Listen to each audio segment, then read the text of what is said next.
Luivette Resto was born in Aguas Buenos, Puerto Rico, but proudly raised in the Bronx. She earned her MFA in creative writing from the University of Massachusetts at Amherst. Her poems have been published in Latino Today, Mija Magazine, Harper Palette, The Furnace Review, and Falling Star Magazine.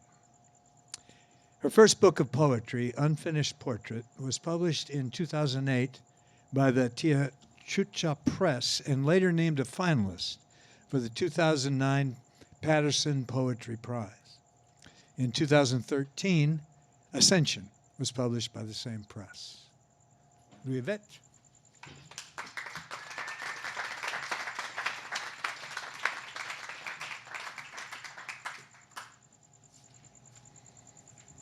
I am not going to read one of his love poems. Um, I think that a lot of people obviously know him for that, but I think a lot of other folks, some people may know that, he was extremely political. He was extremely political, so his political poems is really some of the things that I really studied in graduate school. So that's what I'm going to read today from Neruda. And this is coming from his collection that says, A Call from the Destruction of Nixon and Praise for the Chilean Revolution. Sure. And this one is, I begin by invoking Walt Whitman. And I find this to be extremely reflective of what's going on today. So if you substitute Nixon for Trump, you're fine. Because I love my country, I claim you, essential brother, old Walt Whitman with your gray hands, so that with your special help, line by line, we will tear out by the roots and destroy this bloodthirsty President Nixon. There can be no happy man on earth. No one can work well on this planet while that nose continues to breathe in Washington.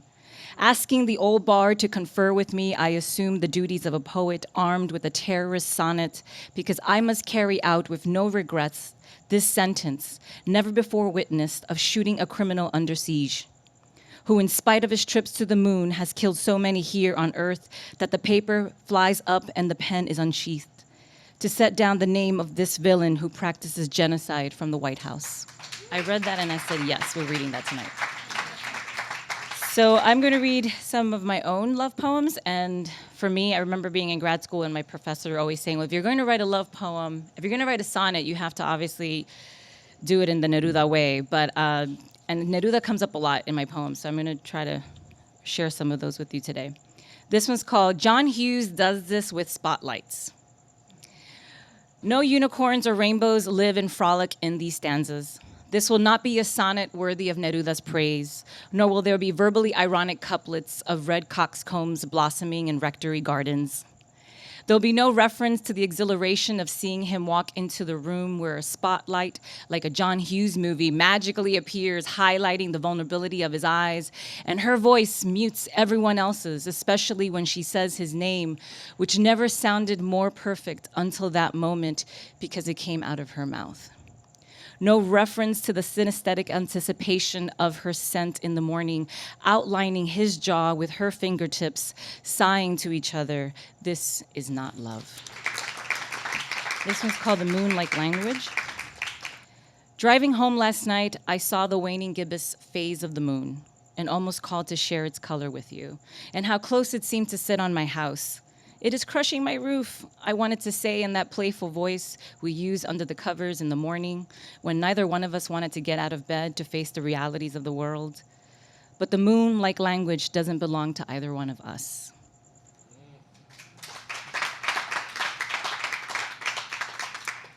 This is a really short poem with a really long title. It's called Earthquakes, Earthquakes as Explained by a Poet with No Scientific Knowledge. It's a really short poem. Shoot, I know nothing about them. You are an earthquake, but I ran out of I love yous by 10 a.m.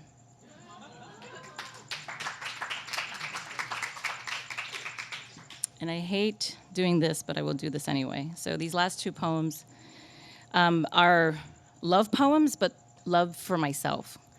I really believe in self-care the last couple of years. And so I dedicate all these love poems, the next two ones, to me.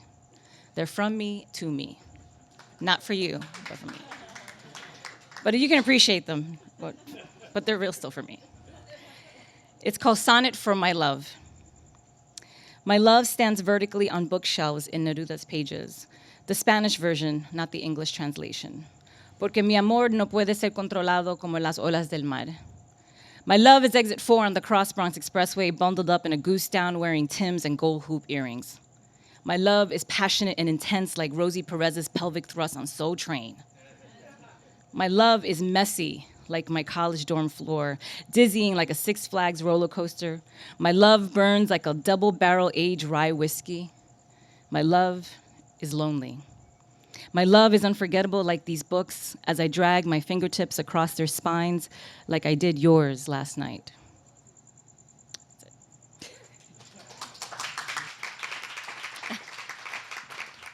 And this one is new too. I don't think I've ever read. I'm gonna do what Mariano did right now. So, and you read my favorite Neruda poem too about laughter. So thank you. This one I've never read out loud, and it's relatively new, just a couple of weeks. It's called "My Love Is a Continent." My love is a continent, an unconquerable landmass.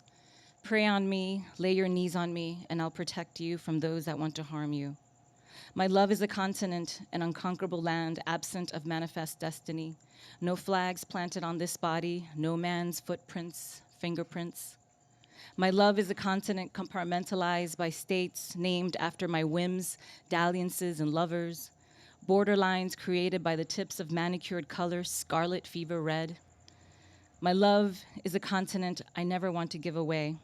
I want to hold it in my arms. I want to shield it from the brutality of the sun. May my love live uninhabited, uninhibited, for it then can never be damaged, bruised, burned to the ground. My love is a continent, a sanctuary for women, un puerto para las malcriadas, chingonas, cabronas, jefas y sinvergüenzas. My love is a continent for all of the outliers and anomalies of this world, the forgotten ones who live in the gray. My love is a continent without longitude and latitude lines or vector points drawn on me. You will not find my love on a map, GPS, or Thomas Guide. My love is a continent legendary like the pyramids, enigmatic like the Bermuda Triangle, unexplainable like your need to visit it over and over again. My love is a continent uncolonized by anyone's demands, romances, or persuasions. My love is a continent unnamed by the best etymologists. My love is a continent cartographers have yet etched into history books. Thank you.